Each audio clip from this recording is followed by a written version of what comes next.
அனைவருக்கும் வணக்கம். தமிழ்நாட்டில் இருக்கக்கூடிய விவசாயம் பண்ணக்கூடிய எந்த ஒரு விவசாயியும் கையில் வச்சிருக்க வேண்டிய ரொம்ப ரொம்ப முக்கியமான ஒரு இடுபொருள் வந்து மீன் அமிலம்ங்க.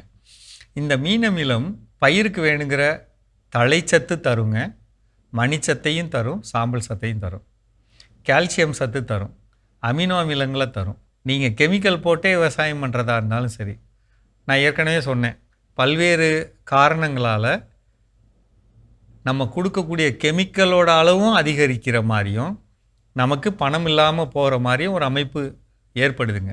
அப்போ இதை சரி பண்ணிக்கணும் அப்படின்னு சொன்னால், இடைப்பட்ட காலங்களில் பயிருக்கு கொடுக்க வேண்டிய தெளிச்சும் தரைவழியிலையும் கொடுக்கறதுக்கு ஒரு முக்கியமான இடுபொருள் வேணும்னா, அதுக்கு நீங்கள் பயன்படுத்த வேண்டியது முக்கியமானது வந்து இந்த மீன் அமிலம். இந்த மீன் அமிலம்ங்கிறது ரொம்ப எளிமையாக தயாரிக்கலாங்க.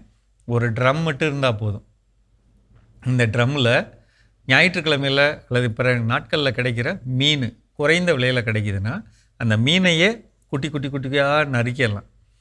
எவ்வளவு கிடைக்குதோ அவ்வளவுக்கு சமமான நாட்டு சர்க்கரை கலந்துக்கலாம். நாட்டு சர்க்கரையோட விலை வந்து 30 ரூபாயிலேருந்து கிடைக்கிது. 40 ரூபா, 50 ரூபா அப்படி கிடைக்குதுங்க. எது விலை கம்மியாக இருக்கோ அதை வாங்கிக்கலாம். சமமான அளவு கலந்துக்கலாம். கலந்து உள்ளே போட்டுட்டு டைட்டாக மூடி வச்சிடலாம். நிழலான இடத்துல வச்சிடலாம். இது கூட நம்ம இன்னும் என்ன கலக்கலாம்? உதாரணத்துக்கு உங்களால் முடியும்னா 1 கிலோலேருந்து 5 கிலோ வரலும் ரொம்ப குறைந்த விலையில் கிடைக்கக்கூடிய பேரிச்சம்பழம் அது கலந்துக்கலாம். கொட்டையை எடுத்துகிட்டு அதை பண்ணிக்கலாம். அதே மாதிரி வாழைப்பழம் இருக்கு இல்லைங்களா? வாழைப்பழத்தை வந்து பார்த்திங்கன்னா முடிஞ்ச வரலும் தோலை எடுத்துட்டு பழம் மட்டும் கசக்கி போடலாம். அப்படி இல்லைன்னா அந்த கீழே இருக்கக்கூடிய காம்பு இருக்கு இல்லைங்களா, அந்த பகுதியை வெட்டிட்டு தலையை வெட்டிட்டு தோலோடு கசக்கி உள்ளே போட்டுடலாங்க. ஒரு 5 சீப்பு அந்த மாதிரி கூட போட்டு நல்லா கலந்து டைட்டாக மூடி அப்படி வச்சிடலாம். அப்படி வைக்கிறப்ப என்ன ஆகும் அப்படின்னா, குறைந்தபட்சம் ஒரு 25 நாள் நம்ம திறக்க வேண்டியதில்லை. தண்ணி கலக்கக்கூடாது, இடையில திறக்கக்கூடாது. இது 2 தான் அது. நீங்கள் 25ஆம் நாள் திறக்கிறப்ப பார்த்தா ஒரு நல்ல பஞ்சாமிர்தம் மாதிரி ஒரு பொருள் கிடைக்கும். அந்த பொருளை நீங்கள் எடுத்து கரைச்சி எல்லா பயிர்களுக்கும் தரையிலையும் கொடுக்கலாம், தெளிச்சும் கொடுக்கலாம். என்ன நன்மை கிடைக்கும்? பல்வேறு காலங்களில் பல்வேறு வெயில் பல்வேறு காலகட்டங்களில் எல்லா பயிர்லையுமே ஒரு சத்து தேவை இருக்குங்க. அந்த சத்து தேவையை நம்ம கவனிக்காமல் விடுறதுனால தான் பூச்சி வரும்.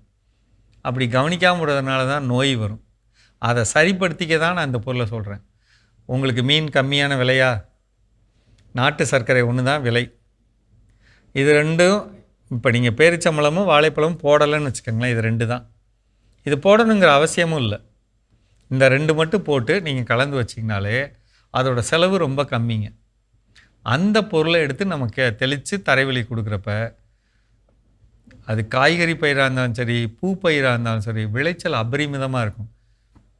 எந்த வகை மோசமான நிலமாக இருந்தாலும் இதோடைய விளைச்சல் வந்து ரொம்ப நல்லாயிருக்கும். அதனால் தயவுசெய்து இந்த பொருளை பயன்படுத்த பாருங்கள். தயாரிங்க ஃபஸ்ட்டு. தயாரித்து கையில் வச்சுக்கிட்டாலே நல்லதுங்க. அதில் நம்ம என்ன தெரியுமா நினைப்போம்? தண்ணி ஊற்றலாமா? கண்டிப்பாக ஊற்றக்கூடாது. ஒரு சில நேரம் 25 நாள் கழித்து பார்க்குறப்ப நீங்கள் கொடுத்த மீனோட உடம்பு இதெல்லாம் கரையாமல் கூட இருக்கலாம். அப்படிப்பட்ட நேரத்தில் நம்ம என்ன பண்ணிக்கணும்னா, கரும்பு சாறு கிடைக்கிது இல்லைங்களா? 10 கிலோ 5 கிலோ மீன் கழிவு 5 கிலோ அப்படிங்கிற மாதிரி 10 போட்டிருக்கீங்கன்னா, அது கூட ஒரு 5 லிட்ரு கரும்பு சாறு கலந்துக்கலாம். சுத்தமாக கரைஞ்சிரும். அல்லது சாணப்பாசி கரைசல்னு ஒரு பொருள் இருக்குங்க. அந்த திரவத்தை வாங்கி 5 லிட்ரு கலந்துக்கிட்டோம்னா சுத்தமாக கரைஞ்சிரும். அப்படி கரையிறப்ப மொத்தமாக கரையிறதுக்கு நமக்கு ஒரு வாய்ப்பாக இருக்கும். இதை நான் சொல்லும்போது நான் இன்னொன்று சொல்கிறேங்க. இந்த பதிவை பார்க்குற நம்மளுடைய நேயர்கள் பெண்கள் யாராவது இந்த தொழிலை பண்ணலாம்னா, தயவுசெய்து இந்த மீன் அமிலத்தை தயார் பண்ணி விற்பனை செய்கிறது தமிழகத்தோட ஒவ்வொரு பஞ்சாயத்துலேயும் தேவை இருக்குங்க. ஒவ்வொரு பகுதியிலும் இருக்குது. நீங்கள் தயார் பண்ணுங்கள், அதை விற்பனை பண்ணுறதுக்கு நாங்கள் உதவுகிறோம். ஆனால் தயார் பண்ணணும். சரி, நம்ம குடிச்சிட்டு போடுற தண்ணி பாட்டில் இருக்கு இல்லைங்களா, அந்த பாட்டிலில் நம்ம கொடுக்கலாம். அது உங்களுக்கு போதுமான அளவு விலை கிடைக்கும். நம்ம செய்கிறதோட தரம் பொறுத்து அந்த விலை கிடைக்கும். ஒவ்வொருத்தர் வந்து பார்த்திங்கன்னா அதிக எண்ணிக்கையிலான பாட்டில்கள் செய்கிறாங்க. நீங்களும் செய்யுங்க. சரிங்களா? மீண்டும் சந்திப்போம்.